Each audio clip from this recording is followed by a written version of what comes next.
The conflict in Gaza and surrounding regions remains highly volatile, with a potential for regional escalation.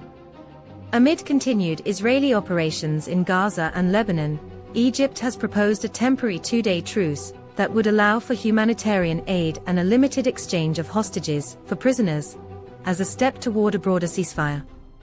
This proposal was introduced by Egyptian President Abdel Fattah al-Sisi in hopes of easing the suffering in Gaza and setting a foundation for ongoing peace talks.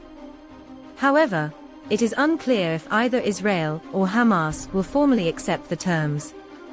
Israel has been facing mounting internal and international pressure, particularly from families of hostages still held in Gaza, to reach a ceasefire and release those held captive.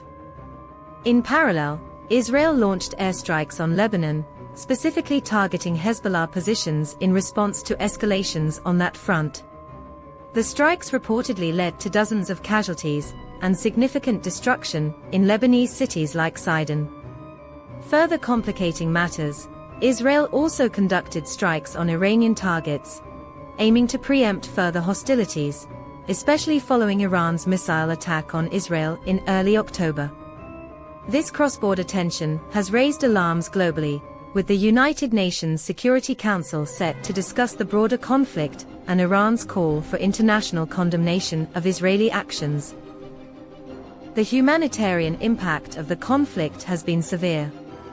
In Gaza, the blockade and continued strikes have trapped civilians without access to adequate food, water, or medical supplies.